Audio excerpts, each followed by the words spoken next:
Hey there, welcome to the CMMC Compliance Guide Podcast. I'm Austin. And I'm Brooke. From Justice IT Consulting. We're here to help businesses like yours navigate CMMC and NIST 800-171 compliance. We're hired guns getting companies fast-tracked to compliance. But today, we're here to give you all the secrets for free, so if you want to tackle it yourself, you're equipped to do so. If you're struggling to figure out how to afford compliance, you're not the only one. Small businesses across the country are asking the same thing. How can we do this right without draining our budget? In this episode, we're wanting to cut through the noise and show you how to stay compliant, secure, and stay on a budget. All right, Brooke, you ready to tackle today's episode? Always. All right. Well, this is probably our most frequently asked question, concern, complaint. There's a lot of things. I'd probably label it as a complaint. Really. Yeah.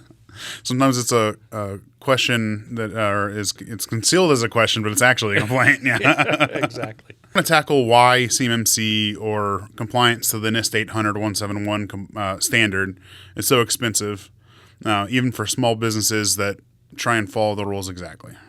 Yeah, the compliance isn't really just about checking the box. It's not about going through all the complex things you have to go through. That complexity is not necessarily just what makes it expensive. That's definitely part of what makes it expensive. But it's about the ongoing mandated management and monitoring that you have to do, which is documentation, which is part of that too. So. But it's all that. It's the mandated ongoing things that you have to do that make it so expensive. So, you can't just go through and put some things in place and check a bunch of boxes and say, I'm done. You can, once you get assessed, say, here's my score, I passed, we're good for another 3 years. But guess what? During that 3 years, you still have to monitor and log. You still have to manage everything. You still have to update your documentation and part of those are, hire new employees. You have to document that you actually screen them and all that fun stuff. So that's what makes it expensive is all the things you have to do on an ongoing basis. There are other things that make it expensive. One of those other things is going to be all these solutions that you're able to use. If you put CUI in the cloud, for instance, you're going to need to use a FedRAMP moderate authorized or equivalent provider. And so guess what? Those are not cheap because that is not a cheap process to go through, and it costs companies generally $250,000 and up to go through that. Those are the kind of things that make it expensive: the ongoing management and everything, and the kind of services that you have to have. If we could kind of tie it into like a real life scenario that people might understand, it's like if you were mandated to do maintenance on your car, but all of the manufacturer recommended maintenance. So you got to replace your coolant fluid. You have to mark when it was done and document it. You have to do all your oil changes and do your oil filter change and mark when that was documented. You have to keep track of everyone that worked on it and then make sure that they are kept track of as well. And so, but it's all those equivalent things, but for like a computer network, right? So absolutely. And all those things are much more expensive than coolant fluid or antifreeze or something, right? Going through your car analogy, you have to get the OEM parts. You can't get the third-party parts, that are a lot cheaper and probably made in China. Yeah, but you can't get you have to get the OEM parts, and if there's not an OEM part, if it's, you have to get the DEX fluid. You can't, the OEM fluid. You can't go get whatever cut rate stuff off the shelf that's a lot cheaper. You have to get what is okayed and blessed to be able to use on that car. So yes, that's a good analogy. Segueing in something you mentioned earlier, it's why you can't just buy something and set it and forget it. Like there's all these things you have to do and prove that you've done on an ongoing basis that you don't necessarily see in other compliance standards you've been held to in the past. Like I think the quality audits and certifications are something that our customers typically are familiar with. Yes. And I'm not saying they're not strict or stringent, but CMMC compliance just takes it a step further. It takes it a step further than most compliance standards, frankly. I think it takes it a few steps further, but yeah. Yes, it does. And so it's familiar to you in that it's compliance that you have to adhere to, and it's similar to other standards, but it's the cost of maintenance, the cost of ownership, if you will, for that car that really makes the price go up. and why you can't just buy something off the shelf and be done with it. Yeah, I can't tell you how many times I've heard for our ITAR or ISO 9001 or whatever it is audit, it's only like $5,000. Why is this one so expensive? It's because they don't have nearly as much to go through, and they don't have nearly as much of a assessment process that they have to follow verbatim. It's not nearly as detailed. So another question that we get semi-frequently is about cage codes and combining businesses. Oftentimes, maybe some private equity or something that comes in and buys existing businesses with existing contracts, and then they're faced with trying to get the whole entity compliant. But with that, they have the problem of their sub-entities being separate cage codes and historically separate businesses. The question we get frequently is, can we combine or reduce compliance across those businesses to reduce costs, kind of get economies of scale? So you can. I mean, if you've got several companies, company 1, 2, 3, and 4, and they all have varying different amounts of government contract work that they do or subcontract work. Depends on how they're doing business. If they're doing business as individual entities, they have to be assessed as individual entities. They can share some services through the parent company as long as you configure it properly. But when you start mixing and matching everything, then that's when it gets a little complex, and you have to figure out where your boundary is. So you can share some services, say some VDI services or something like that the parent company is gonna host. Then that's perfectly fine. But you do have to configure it right, make sure it's segregated, and all that kind of fun stuff. Because if they're separate environments, they're separate environments. You can't just commingle them all unless you want them all to be assessed as one. So which might impact your contracts and your cage codes. Yeah. You have to be assessed under the entity that you have the contract under. If you have the contract under each company 1, 2, 3, and 4, then you have to be assessed company 1, 2, 3, and 4. But like I said, the parent company can have some services that they share between those as long as it's configured properly. Just doing that doesn't necessarily make them a cloud service, a CSP. And that's something that you'll want to make sure you get an assessor that understands that technical configuration, because that matters as well, picking your assessor when you're going to do something like that, because that's not something that everyone always understands, Yes. And so you might have one assessor, like I remember from Seek West, he was explaining how he would think that's fine, and I've heard other people, not necessarily on stage, but have said that no, that's a CSP now, the cloud service provider, and you can't do it. So, there's some of these things we're saying just should be, cautioned with the fact that assessors are where the buck stops, and you need to make sure you interview your assessor and pick them that are right. Make sure they're right for your business, and they understand the type of technology. Obviously they can't do a lot of consulting.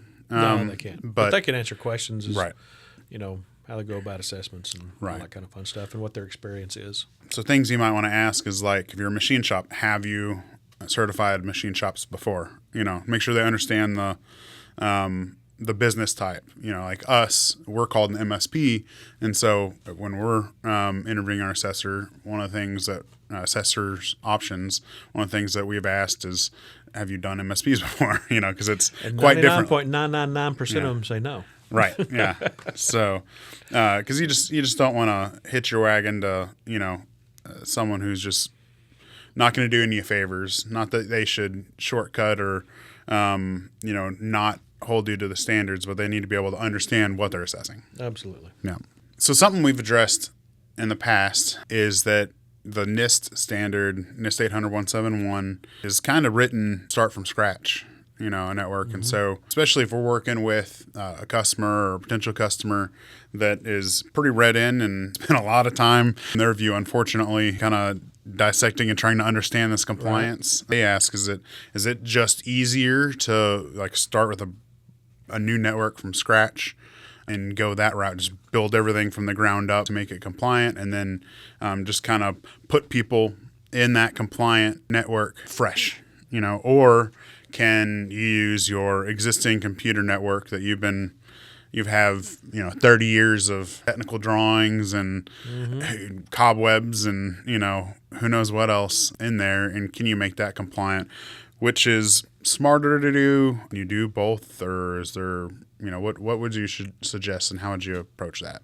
Well, in general, just from a 50,000-foot view, you can say, yes, it's a whole lot easier to put a new system in place and then put your CUI, your CMMC workflows in there and in an Enclave type of setup and just do that and make it fit. That is definitely easier than re-engineering your corporate network to make everything fit. However, that doesn't always work.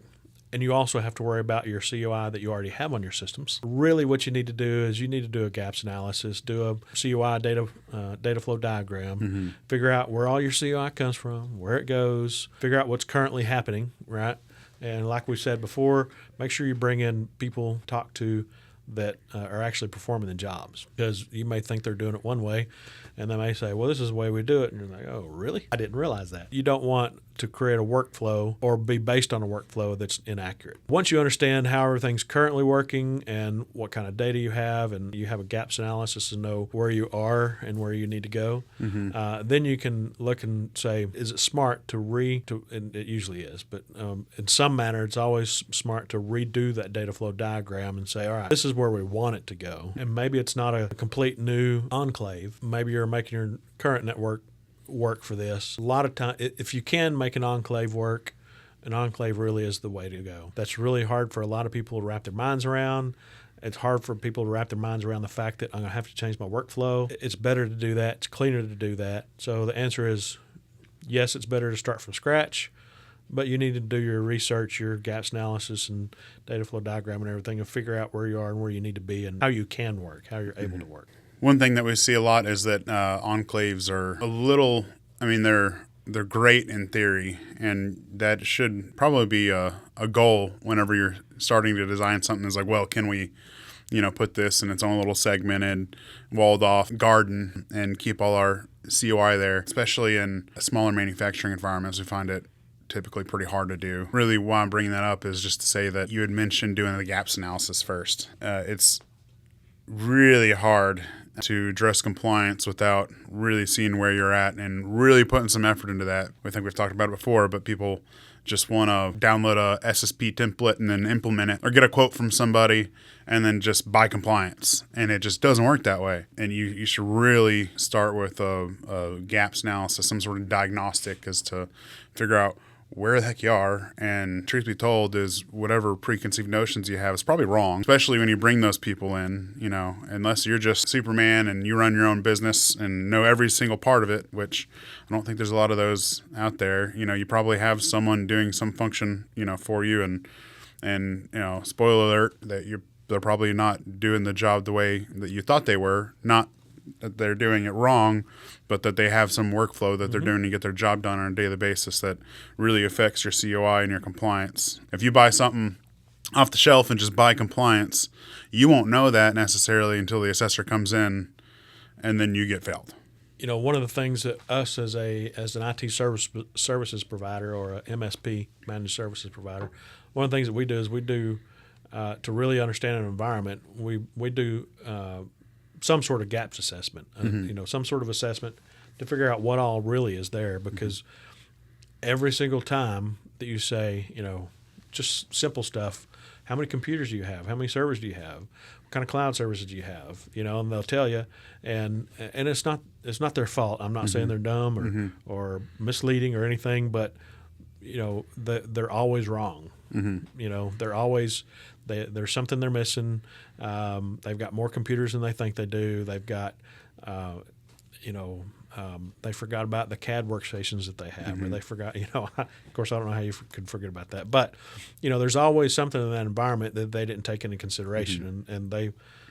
So that's why you have to do a really good detailed gaps analysis, gaps assessment. So, and we actually implement this in our daily business. So, for example, like we manage backups for a lot of customers, and so we don't just install the backups and then we've installed them, they're good. We just know it's happening, or even the logs whenever they show completed and successful.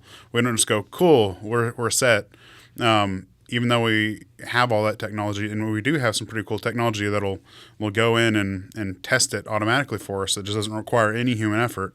And so we have a lot of error handling and fail safes to make sure that it happens correctly. But still, at the end of the day, we go in and we have frequent tickets to go actually manually check the backup with a human person and make sure it works, because despite all of that, what we think's happening sometimes isn't. Right. Some configuration somewhere messes it up, and we have to make sure we have to go fix the backup. Or maybe it just got corrupted. Right. And so without that physical checking, this system and process that we've designed that we thought was working, it turns out isn't, and we did that through what? An assessment. And that's all those are, right? Yep. Another popular question that we get asked is about the physical segmentation of devices. The question is, do we need to buy separate laptops or hardware for users handling CUI? I mean, if you want to make it easy, you can have a completely separate workstation in an enclave, and they have to use that workstation. And that way, this is one of the clean environments where we're talking about, create an enclave, use that workstation in the enclave to deal with CUI, and machine outside the enclave, you don't. It doesn't touch it, doesn't get anywhere near it. And so, sure, but it gets a little messier than that. Like I said, an enclave isn't always the best fit for everybody. So you can use things like virtual desktop infrastructure to help out, as long as, you can use that as long as it's configured right. You can't copy and paste, no drive mappings, no printing, no screenshotting, stuff like that. That's configured right. You can use VDI. So you can use things like that to help you out to where you don't have to double up on all your equipment. But that said, again, it depends on your work environment. Depends on what you're doing. People really like to talk about, just put an enclave in place and just put like 4 machines in there, or 10 or 20 or however big your organization is, just whatever that smaller percentage of your machines are, they go in that enclave and that's it. And that's great. It just doesn't work as cleanly for everybody. Which, not to say it again, but that's why, your designing of your SSP and your processes and your systems and having all those stakeholders at the table really matters, because, it's, when you implement that enclave, it's the little details that throw the wrench in the in the system, Right. that, and then if you poke some holes in your enclave, then it all goes up in fire, 'cause that's the whole point of an enclave, right? If you poke a hole so you can get in and grab some data and bring it out, and guess what? You just, brought that stuff in scope, Right, into that, or expanded the enclave, however you want to phrase it, but you just brought that stuff into scope instead of keeping that enclave scope. The scope. Right. So it's easier just to address it beginning of the process, rather than implement all this stuff and then figure out later that you got to redo a whole bunch of stuff. Yeah, and again, this is the larger the environment is, it's a lot easier to implement an enclave. It's a lot easier to do a lot of these things, because you have people separated doing different things. You might have an HR person, you might have an accounting person, you might have the CEO who nobody lets touch any data, not just kidding, but which may be accurate. But you have people that don't need to touch the CUI data. But when you get to a small organization, that HR and accounting person, may do some other things, and they need to have access to a level 1 network, for instance, or it might just be the owner who does the accounting, and they outsource the HR or whatever. And so that's not a concern, but they do some of the accounting, and they also need to touch the CUI. So the smaller the organization gets, the harder this is to implement and create an enclave and separate everything out like that. Which it all ultimately leads back to scoping, It does. And so I think that you and Stacey just did an episode over scoping, so that might be a good place to check. There you go. That's right. On whether you need physical separation of devices and stuff like that. So it's all around your COI flow and scoping. Right. Yeah. On to the next question. Can a C3PAO or assessor give you advice before their formal assessment to help them get ready? Well, the simple straight answer is no, they can't. The other answer that I'll give you is, yeah, absolutely, they can do that, but then they can't assess you. So, which either way, no, that advice is consulting, giving you any kind of indication of how you can cover certain controls or whatever. That's consulting. Code of professional conduct is very clear that you can't do an assessment and give any consulting. If they give you any consulting at any time before that, they can't do your assessment. So it's not like, well, that was 3 months ago. Right. So they just can't do it. They've said no, you can't get consulting from the same person you get an assessment from, same person or the same company. Yeah, I think they do that because of ethics, and they're just trying to remove any possibility of a conflict of interest. So I completely understand that, but it does present a bit of a tricky situation for someone that's trying to hedge risk. I think that's where interviewing your assessor really, you can't get the consulting from them, right? But if you can interview them and make sure they've worked with businesses in the past and types of technologies, that might give you some indication on whether they understand your environment. That's probably the best thing you can do. And if you're super risk adverse, I guess you could hire an assessor, right, for consulting, and then just they wouldn't be part of the pool of available assessors to assess you. But the problem with that, I think, is that the assessor you hire might have a different opinion. Yeah, the assessor you hire might have a different opinion. Yeah. They should pretty much be on the same page because of the CAP, the CMMC assessment process. But at the end of the day, some of it is based on opinion or how you figure a problem out, I guess. There may be some differences of opinion about how things are done. There shouldn't be really too much, but people are people, and there's going to be. Which I think is why we try and lean on accepted practice, general accepted thoughts, and the CMMC, the town halls give a lot of guidance. There's nothing authoritative except for the authoritative documents, of course, but we really lean on best practice, if you will, for that reason, because it's the safest bet. And you can certainly take the documents to bat and argue with an assessor, but sometimes it's easier to go the path that has least resistance. It is, but also along with that path of least resistance, you're going to have documentation to back it up. So you can say, here's my documentation, this is how it works. If you disagree with an assessor, you're going to have to really know your stuff and say, look, here's all my documentation, here's all the supporting documents. It's based on NIST 800-171 and all the other reference documents in CMMC and all the reference documents that apply here. You could reference something, good standards like CIS or something like that, but if it's not government backed and approved and in reference to NIST 800-171 and CMMC, then don't depend on it. It's got to be in those sets of documents. It can't be something outside of that. Even if it's a better idea and more secure, it doesn't matter. Okay, I might not have been honest earlier when I said the most popular question we get asked is... Well, it's kind of hard because we get there's a few questions that always come up. So it's like, which one was really, Go ahead, sorry. No, you're good, yeah. So it's not usually why is it so expensive? That's the second question after the first one, which is how much does it cost? How expensive is it? Right. So how much is it? No, you're asking me. Okay. Well, the answer is it depends. But really, you got to start at the beginning, just like we've said several times. You got to start with a gaps assessment and figure out where you're at. And 'cause if you don't do a gaps assessment and then the other things that go along with that data flow diagram, you can guess, but you have no real clue where you're at. Generally, a lot of people will do, like us, do a gaps assessment and work on your SSP and your POAM, your policies, and kind of bundle that because they all kind of go together. You can do them different and separately in separate stages, but it just makes sense to bundle all those together. They always lead to the other, so you're not really saving any money by just doing it piecemeal. No, not really. You're going to have to spend the money anyway. You're going to have to do it anyway. So generally, that's going to start somewhere, $15,000 to $25,000 or so, depending on the complexity of the environment, how many sites you have. You kind of start with that gaps assessment and SSP and POAM to figure out where you're at. Then after that, you've got your POAM, and so you know what you're lacking. and what needs to be worked on.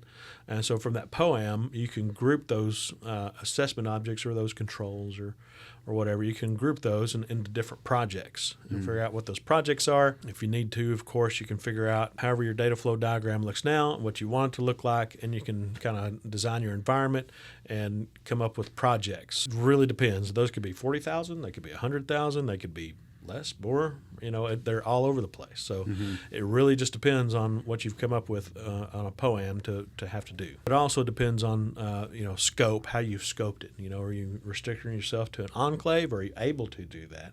You may not be able to do that. You encompassing more of your network, what is your scope? What does that look like? So it depends on a lot of stuff, but so it's really hard to say what the projects are going to be for any particular size company. And I would say if somebody comes and gives you a quote, here's your quote, this is, we'll put this in place and you can use that and you'll be compliant. That's great, but does it really fit what you need?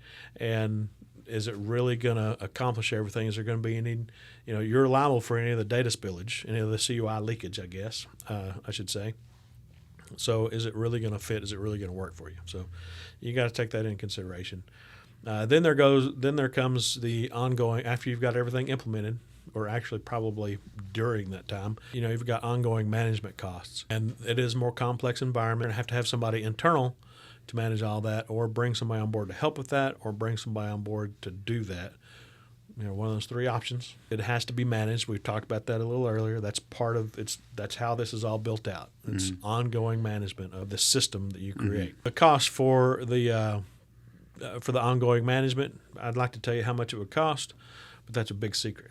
I'm just kidding. It's not a big secret. It's just there's a huge range. But think thousands, don't think hundreds. Yep. Think thousands, ongoing monthly, right? It'll be thousands whether you bring somebody on to do it internally or whether you hire somebody in to do it. And if you're a smaller environment, it's almost always going to be less expensive to help you do it. They can do as much as they can for you, but there's always things that you have to do for this compliance. Then after that comes what you're really looking for, and what you're really looking for is the assessment. You want to get that level 2 assessment certification and say, I've got it, it's right here, give me some contracts. So that's what you're looking for. So those assessments, I was pretty confident in the price. I was pretty confident in the starting price a little while back. Now I'm a little less confident. It was somewhere between 40 and 60, erring on the side of caution and saying $60,000 for the assessment every 3 years. So once every 3 years, you'd have to spend that much. But that was the floor of where it would start. For a simple organization, it would start there. I've heard that there's see-through PAOs that are doing for less than that. And again, you just need to do your due diligence and do your interviews and make sure you understand. If you hire a service provider like us, you do need to do the same thing. But you need to interview your see-through PAOs, make sure that they can do the job, understand the job. So you may be able to get one for less than the $40,000 to $60,000 floor. But I wouldn't bet on it, and I wouldn't tell you to budget for that. I would tell you to budget at least $40,000 to $60,000. Along with that assessment, what you're going to have to remember is that if you outsource any of it, or if you insource all of it, there's going to be it's either time or money or both, and time is money. So even if it's time on your side, you're going to have to spend somewhere close to that, $30,000 to $40,000 to $50,000, $60,000. It's very dependent on complexity and a whole lot of other things. But you're going to have to spend quite a few $1,000s prepping and make sure you have everything in order, making sure you have all your proof ready, because you really want to be ready for that assessment when it comes. You don't want to have to be gathering things, and figuring out where they're at. And, hey, I need screenshots of this, I need that. And, we need to update this document. You don't want to be doing that at the last minute. You want to have all that ready. So there's going to be some project costs, either internally or externally with your service provider, helping out with that, prepping for that assessment. So if I hear it right, you basically have 4 categories of cost. Paperwork to get started, and then you have the project that is a result of the paperwork, all your to-do items, and then third, you've got kind of the cost of ownership to go with the car theme we're talking about here, the maintenance, ongoing costs to stay compliant. And then fourth, you have the assessment-related costs, which is going to be labor internally or externally to prep your body of evidence and everything for the assessor, and then the assessor costs. Yes. Yeah. Okay. Absolutely. If I'm a listener and I'm on a budget and I'm listening right now, what are my key takeaways from this episode? Expect some real effort. Compliance takes time. It takes documentation. It takes a lot of effort to do all these things. It takes ongoing management. So expect some real effort to go into this, even for small teams. And really for small teams, it's going to seem like such a huge burden because you're a small team. If you can, start fresh. New Enclave environment, if you can at all. Really the best way to go if you can. It's faster. It'll be a little cheaper. Be cleaner because you're not trying to clean up in 30 years of an existing network. Make sure you scope smartly. Make sure that you only include what needs to be included. We've talked about this before. Don't overscope. Only scope in what needs to be scoped in, and which is what we're talking about, the Enclave, right? Mm-hmm. If you can create that Enclave, make that your scope, then do that. Make sure you try really hard to keep that scope as small as possible. You can also implement virtual desktop infrastructure. Smaller shops have a heavier burden than larger shops. I mean, larger shops have more complexity and more stuff, but smaller shops, it's hard to do all this and not run the cost up. So if you say cost per capita, it's going to be a lot higher for small shops than it is for larger. I can tell you that. Mm-hmm. But if you can do virtual desktop infrastructure or VDI, that's a way to help out and configure it properly. Maybe that's another episode. I know we've talked about it before, and we actually, I think, talked about it earlier in this episode. Don't expect any help from assessors. They can say, yeah, you failed here, here, and here. And you can say, well, why did we fail? Well, you failed because of this. Well, what can we do to fix that? They're going to go, I don't know. They probably do know, or they have some idea, but they can't tell you. That crosses over into consulting. You need to also take into consideration the full life cycle, all 4 stages that you were talking about a while ago, all the way from doing a proper, good, full gaps analysis all the way through assessment. If you have any questions about what we covered, please feel free to reach out to us. We are here to help fast-track your compliance journey. You can text, email, or call us, and we'll answer your questions for free here on the podcast. Find our contact information at CMMCComplianceGuide.com. Stay tuned for our next episode. Until then, stay compliant and stay secure. Like, subscribe, and share.